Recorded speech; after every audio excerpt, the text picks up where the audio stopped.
पश्यतः विद्या ददाति विनयम विनयात याति पात्रत्वात् पात्रत्वात् धनम आपनोति धनात् धर्मः ततः सुखम। पानी की स्तुति से पहले हम गुरु की वंदना क्यों करते हैं?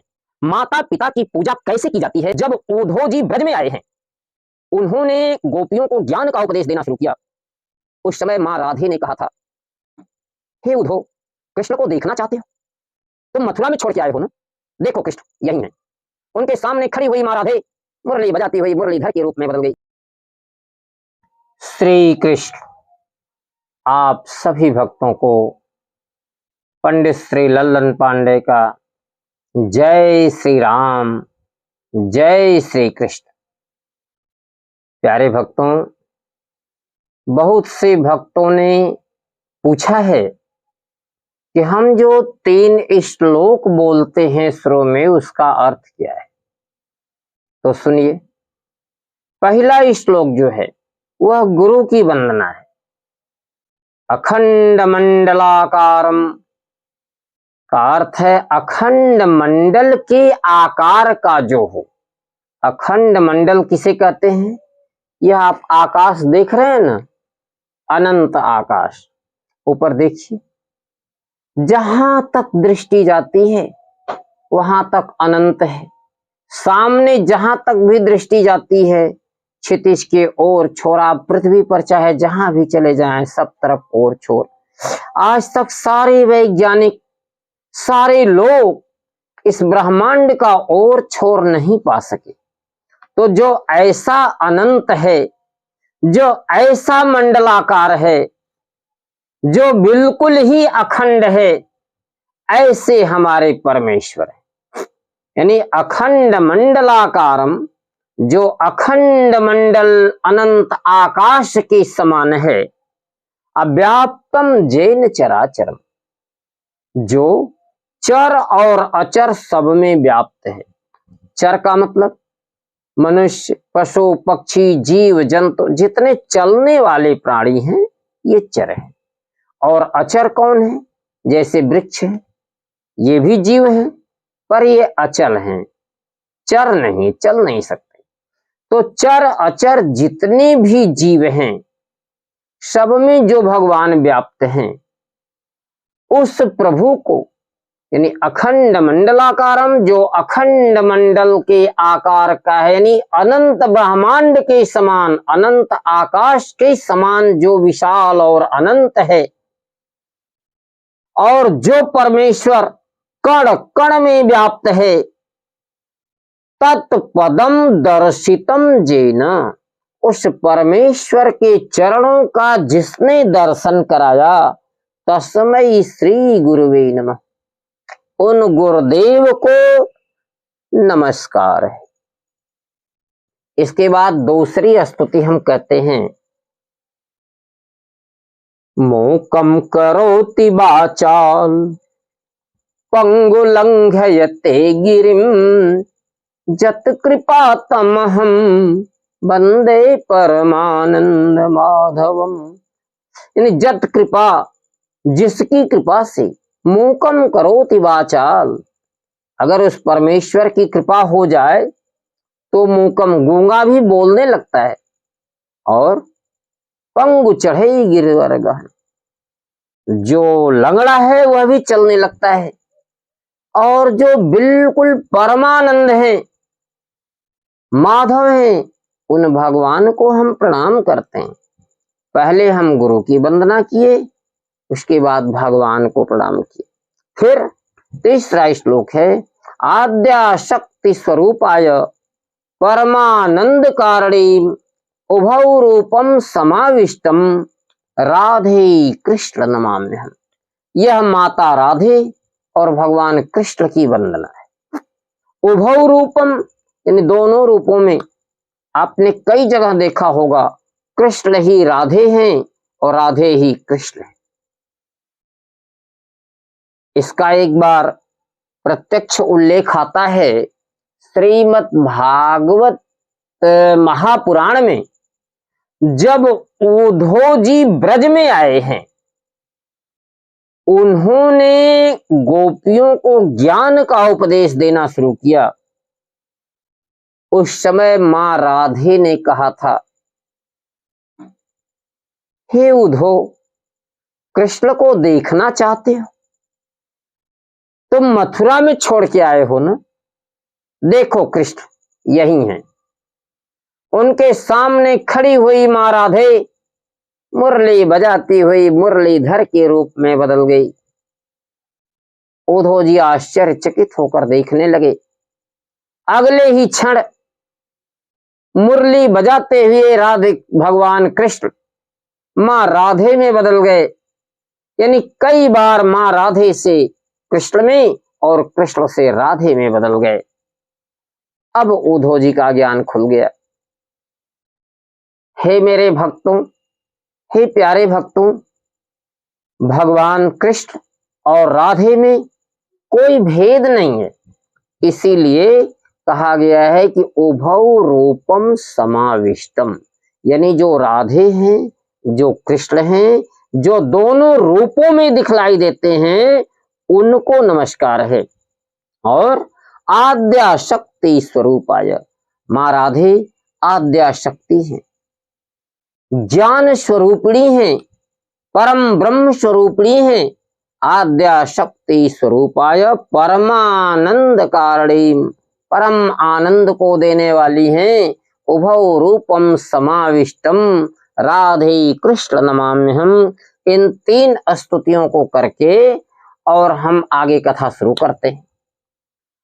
तो मेरे भक्तों, यहाँ एक प्रश्न खड़ा होता है। बहुत से लोग पूछते हैं कि भगवान की स्तुति से पहले हम गुरु की वंदना क्यों करते हैं? तो शास्त्रों में ऐसा प्रमाण मिलता है, शास्त्रों में ऐसा कहा गया है कि भगवान से गुरु बड़े होते हैं। अब आप पूछिए कि क्या गुरु से भी कोई बड़ा होता है? हाँ भक्तों, गुरु से बड़े होते हैं। कौन? पिता। और क्या पिता से भी कोई बड़ा है? हाँ, पिता से बड़ी माता होती है। अब इसके बाद अगला प्रश्न उठता है कि क्या माता से भी कोई बड़ा है? ना, मां से बड़ा कोई नहीं। इस अखिल ब्रह्मांड में, विधाता की संपूर्ण सृष्टि में मां से बड़ा कोई नहीं। मां सबसे बड़ी है। जननी जन्म भूमिश्च स्वर्गात अपि गरीयसी। जननी, जनन करने वाली मां, और जन्म भूमि, यह मातृभूमि भारत माता, ये स्वर्ग से भी महान है। और हम भूरि भूरि नमन करते हैं अपनी मातृभूमि को और अपनी जननी, जन्म देने वाली मां। हे मित्रों, तो अब अगला सवाल यह उठता है कि हमने कथा में गुरु की वंदना की, उसके बाद भगवान की वंदना करके कथा शुरू कर दिया। गुरु से पहले हमें पिता और पिता से पहले माता की वंदना करनी चाहिए थी। ऐसा हमने क्यों नहीं किया? हे मित्रों, माता पिता की पूजा कैसे की जाती है? अब सवाल यहां है।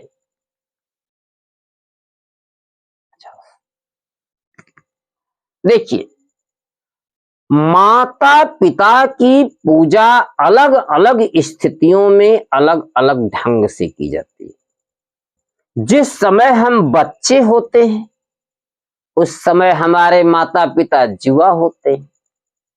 वह हमें अंगुली पकड़ के सिखाते हैं चलना।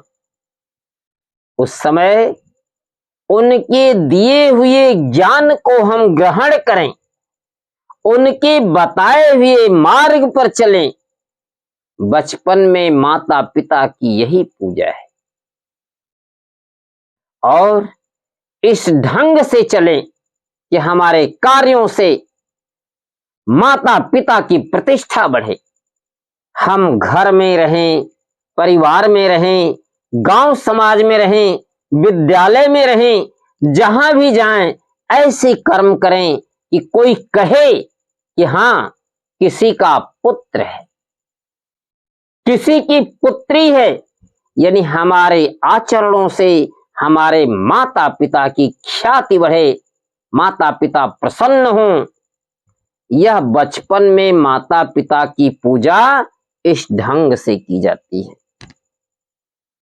आगे बढ़िए, हम जुआ हुए, जिस समय हम लगभग 25 साल के हुए, और उस समय हमारे माता पिता लगभग 50 साल के हुए। एक मोटा आंकड़ा है, कम ज्यादा भी होता है।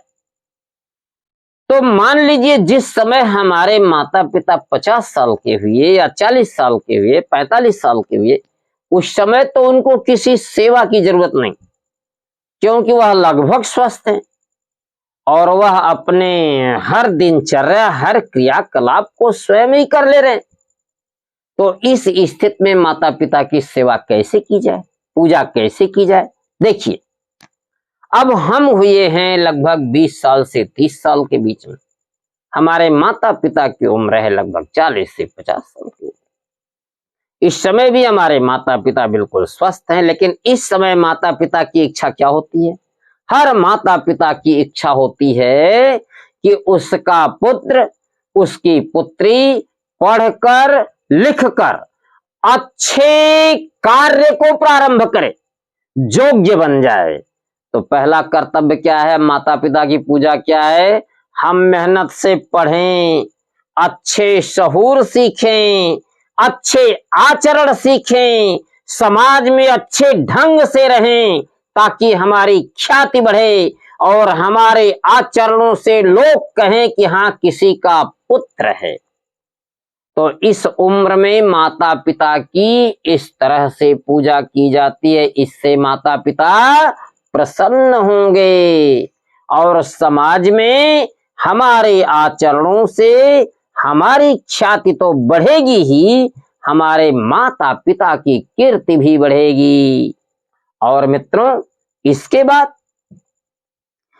बाद अब हमारी सीढ़ी आती है कि अब हम लगभग 25 साल से आगे बढ़े, अब हमारे कमाने का समय आया है।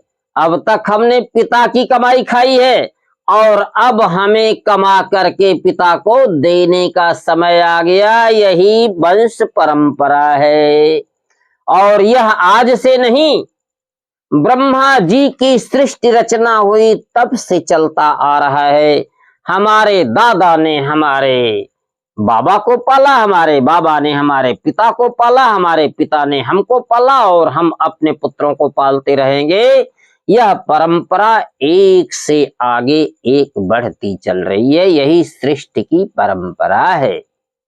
अब मित्रों, हमारे कमाने का समय आ गया। अब हम अच्छे ढंग से कमाएं। देखिए, कमाना कई तरह से होता है। कोई चोरी करने लगे, कोई डकैती करने लगे, कोई गलत काम करने लगे, इससे क्या होगा? कुल की कीर्ति में धब्बा लग जाएगा। ऐसा पुत्र कुल कलंक कहलाता है। ऐसे कर्म समाज में घृणित कर्म कहलाते हैं। इस तरह से नहीं कमाना है। कमाना कैसे है? धर्म पूर्वक कमाना है। और धर्म कहां से आता है?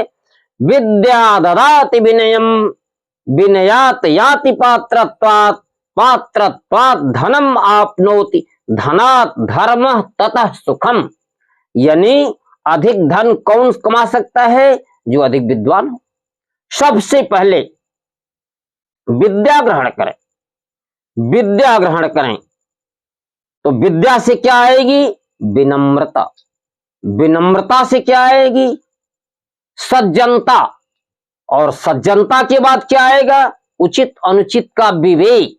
और विवेक के बाद क्या होगा? हम धर्म के मार्ग पर, सत्य के मार्ग पर, कर्तव्य के मार्ग पर चल पड़ेंगे और तब हम धर्म पूर्वक धनोपार्जन करेंगे और तब हमारी कीर्ति लोक और परलोक दोनों में फैलेगी।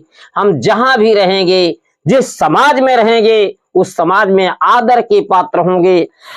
लोग सम्मान के साथ हमारा अभिनंदन करेंगे और हमारे पिता का, हमारे माता का, हमारे दादा का, हमारे परदादा का, कुल का वैभव, कीर्ति बढ़ती रहेगी। मित्रों, अब 25 वर्ष के बाद माता पिता की पूजा सेवा इस तरह से की जाती है। और इस समय में जब हमारे माता पिता लगभग 40, 50, 55 के हों, उस समय माता पिता की सेवा का तरीका यह है। अब इसके बाद समय बदलता है, पुत्र होता है 30, 40 साल का, पिता होता है 60, 70 साल का।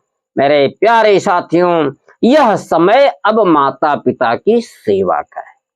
इस समय माता पिता के हाथ पैर शिथिल होते हैं और इसी दिन के लिए पुत्र को पाला जाता है, जो प्राण पुंसवन नामक नरक से तारे, उसका नाम होता है पुत्र। पुंसवन नामक नरक एक तो होता है मरने के बाद, और एक वृद्धावस्था में होता है।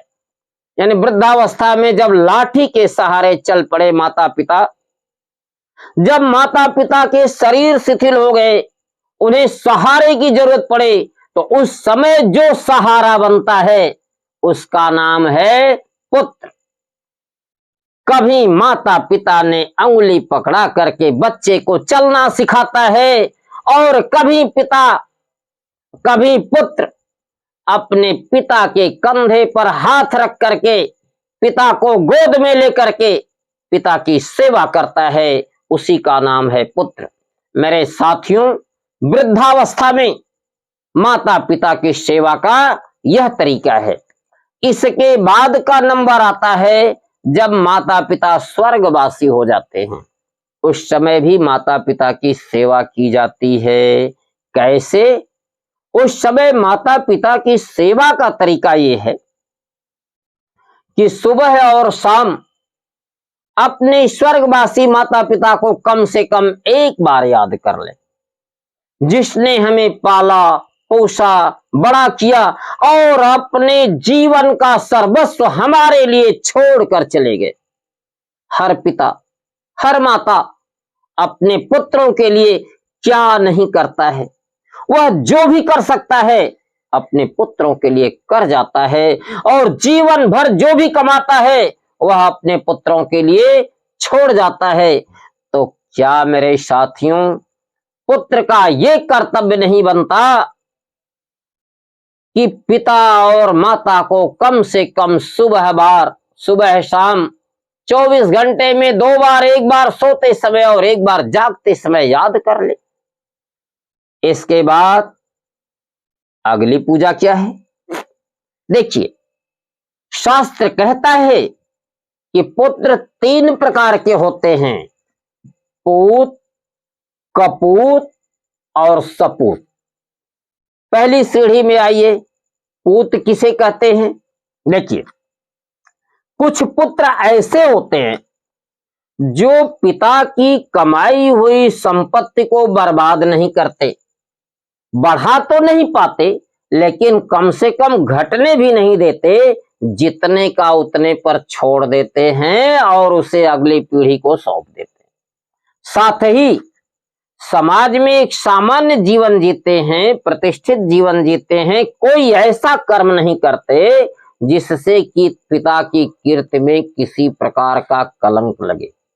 यानी वह कोई घृणित कर्म नहीं करते, कोई समाज की मर्यादा के अनुसार कर्म करते हैं, और पिता की कीर्ति को कम से कम जितना है उतने पर बरकरार रखते हैं। ऐसे पुत्रों को पुत्र कहा जाता है। अब कपूत कौन है? आइए, कुछ पिता हैं, मान लीजिए अपने पुत्र को विरासत में 4 बीघे जमीन दे गए, और पुत्र क्या किया? 2 बीघे बेच करके खर्च कर दिया।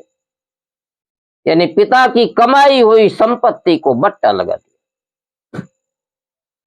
उसको कपूत कहते हैं। और कपूत की दूसरी परिभाषा ये है कि वह समाज में ऐसे घृणित काम करने लगते हैं ताकि घोर निंदा के पात्र बनते हैं। अपनी निंदा तो करवा ही जाते हैं, और लोग क्या कहते हैं? अरे भैया, फलनवा के कपूत जन्म गए, अरे सरवाबल की न जन्मल होता अच्छा रहल है। जिस पुत्र के कर्म से उसके मरे हुए पिता को या जीते हुए पिता को इस तरह के शब्द सुनने पड़े, धिक्कार है ऐसे पुत्र को। ऐसे पुत्रों को कपूत कहते हैं, जो पिता की कीर्ति में कलंक लगा दे और जो पिता की कमाई हुई संपत्ति को बढ़ा न सके तो कम से कम सुरक्षित भी न रख सके, कबाड़ा कर दे, कम कर दे, ऐसे पुत्र कपूत कहलाते हैं। अब आइए, सपूत कौन है? सुनिए, कुछ पुत्र ऐसे होते हैं कि पिता ने अगर उन्हें 4 बीघे जमीन छोड़ी है विरासत में, तो वह अपनी कमाई से 14 बीघे खड़ा कर देते हैं। वाह, ऐसे पुत्रों को धन्य है।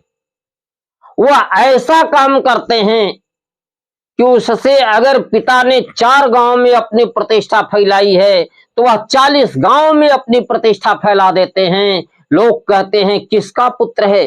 फला का पुत्र है।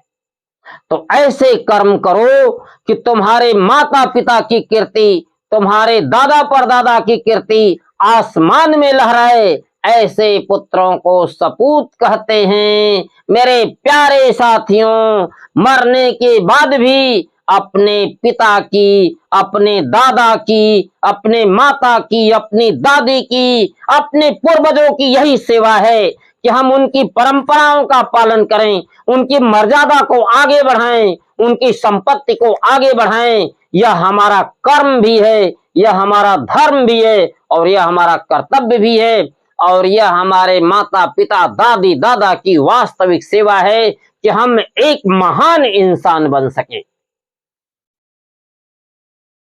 अब आइए आगे बढ़ते हैं। मित्रों, यह प्रसंग रहा, यानी बात इस पर उठी थी कि हमने भगवान से पहले गुरु की वंदना किया और ऐसा प्रायः सभी लोग करते हैं। गुरु के पहले माता और पिता की वंदना करनी चाहिए। तो देखिए, यह है माता पिता की वंदना का तरीका। माता पिता को, कोई भी माता पिता अगरबत्ती और धूप से खुश नहीं होता। माता को भूख लगी है, उसे चाहिए भोजन, और आप चलिए कि हम दीपक जला करके, अगरबत्ती जला करके और पानी छिड़क करके आपकी पूजा कर रहे हैं, माता जल उठेगी। अरे, माता को बढ़िया भोजन चाहिए, बढ़िया कपड़ा चाहिए, उसकी सेवा चाहिए, उसके आदर कीजिए। माता को तो इस तरह की पूजा चाहिए। तो मेरे साथियों, यह है माता पिता की पूजा का, माता पिता की सेवा का प्रकार। समय के अनुसार अनेक ढंग से उनकी पूजा की जाती है।